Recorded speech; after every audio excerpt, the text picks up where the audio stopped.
Good morning, my dear friends. Today we are going to talk about Smart India Hackathon Harvard Edition 2019. We are receiving large number of messages on social media, large number of emails from students asking what about the hardware edition, when will be the results declared, what are the next steps, and that's the reason I am here today to discuss with you all the formalities involved in Smart India Hackathon Hardware Edition moving forward. So, I think the results have started coming out already, and within next 3-4 days, all the results will be announced. This year, we received huge response for Hardware Edition. We received more than 20,000 entries in various categories. We received about 3,500 entries in student innovation category, then large number of entries for MSMEs, as well as humongous amount of entries for the problem statements which came from various private organizations and industries. So, we had multiple committees, people are evaluating it, and now we have started collecting, compiling results and displaying them. There are few more very important parameters why we are going to consider while we are looking at hardware edition. The first and foremost important factor which we will use for selecting the projects is the wow factor. As hardware editions are extremely expensive, we will be extremely strict about selecting the projects for the step 1 and then step 2, which will be in May. So, the wow factor is going to be extremely critical for us. So, I think we have, as I said, we have received 20,000 entries, out of which only approximately 1,000 entries or even less than that will get selected. Not every problem statement will have entries this time or selected teams. The reason is many companies have come to us saying that they have evaluated the the submissions made by students, and they have not found anything really good or suitable. So, for this hardware edition, there could be many problem statements where we will not announce any teams. Wow factor is going to be extremely critical for us. Then, what is the methodology?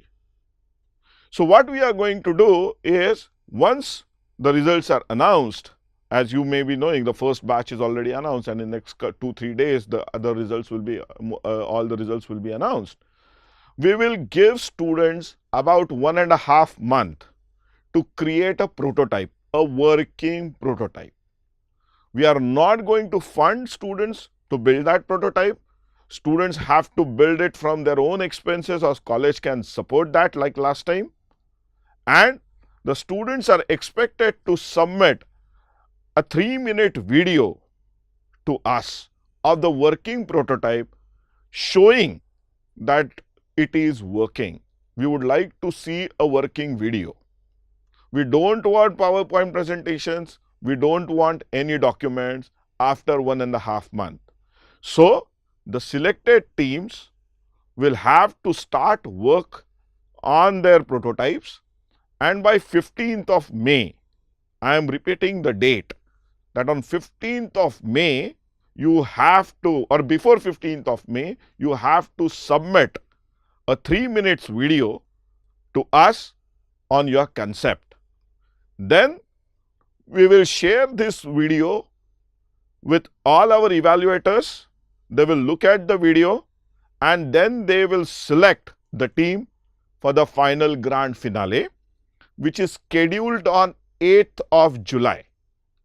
The hardware hackathon will be a 5-day hackathon from 8th of July to 12th of July.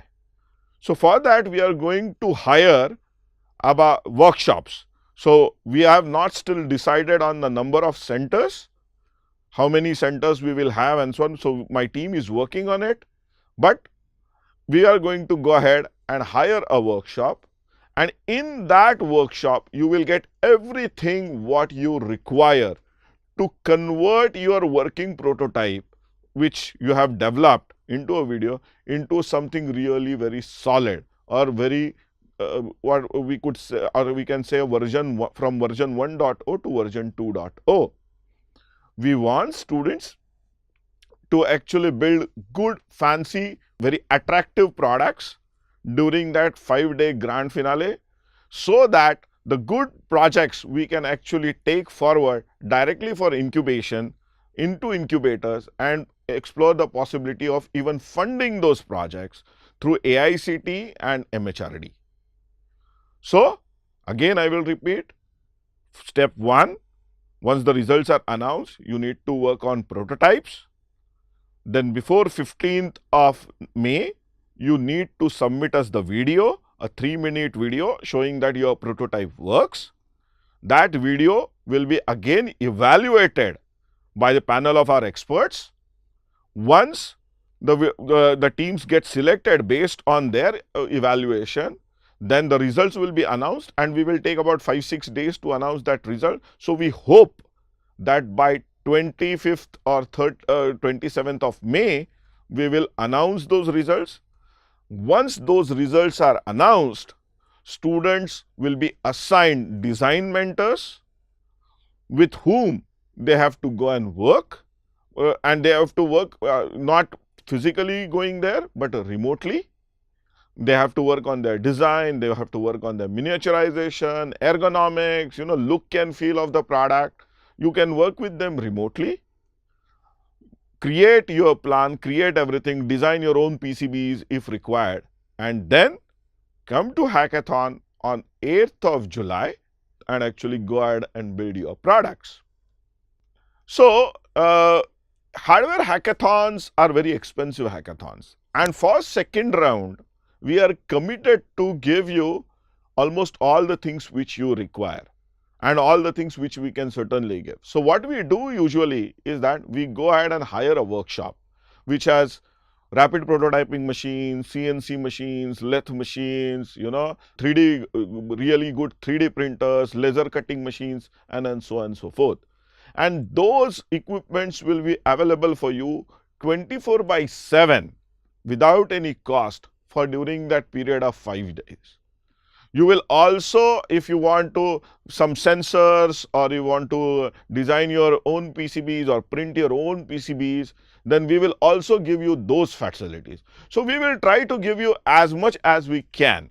So last year, some students even asked for a boat or tankers or small rickshaw or a automobile, and we tried giving them that, those vehicles also. So we will try our best to give you every possible equipment which you require to make your 1.0 version, which is a very crude prototype, into something which is really good, okay, which is showcaseable for others, and actually it could lead to incubation of a small startup. So that is very, very critical for us, and during the entire process, the wow factor is going to be very, very important for us in selecting the teams, hand-holding the teams, and taking projects forward. So, as I said earlier, all problem statements will have teams, because if companies come to us, or if ministries come to us saying that none of these ideas are good, we are not going to announce results for them. Then there could be a possibility that one team has submitted multiple ideas. Okay. So during the software hackathon, we actually selected the team, and the team had to work on the selected problem statement, which we did. But here for hardware, we will give you choice. For example, if your submissions get selected for 2 different problem statements, we will come back to you and ask on which problem statement you would like to work and create that prototype. You have to select that prototype, you have to inform us, or you have to select that problem statement, you have to inform us. Then we will approve it, and you start building your prototype. Okay. So this is what is the plan. So you will have 1.5 months to build your prototype, that version 1.0, and then you will have one month, about approximately 1 month, 10 days to actually work on your 2.0 version also. But we expect you to actually for 2.0 work on design, work on miniaturization, so that you actually make a very, very cool product. Okay. So that's what we expect you to do during the second or the grand finale. So, and for that, as I said, we will give you designers. Designers will ask for some stake. So if a startup gets created, then the designers can get anywhere between 2% to 5% equity, and that will be negotiated post hackathon based on the contribution of the designer and what you accept. So it will be based on mutual discussions and agreements, but it will happen post hackathon. So on 12th of July, once the results are out, we will start working with the winning teams on developing the business plan and other long-term requirements related to funding. And we will push those projects into DST incubators or Atal incubators to ensure that a startup gets created and you actually start moving on an entrepreneurial journey. So I think the process is very, very clear regarding how we are going to proceed. Another important thing which you need to take care of is the training part. So my team will get in touch with the winning teams or the shortlisted teams for the first round, and they have to do some mandatory trainings which are on Swayam. And so we will consider that if your prototype is selected, we will also check whether you have done those trainings on Swayam. So the list of trainings which you have to do, it will be about 5 to 6 trainings which you have to do, or maybe a couple of more than that, and that is mandatory. So my team will get in touch with you through email, highlighting the list of trainings also which you need to complete before 15th of May, before you submit the video of your working prototype. So I hope that I am very clear on the process part, the methodology part, and I wish you all the best for the hardware edition. And I really hope that we come out with some real cool products which we all will be proud of. Thank you. Thank you very much.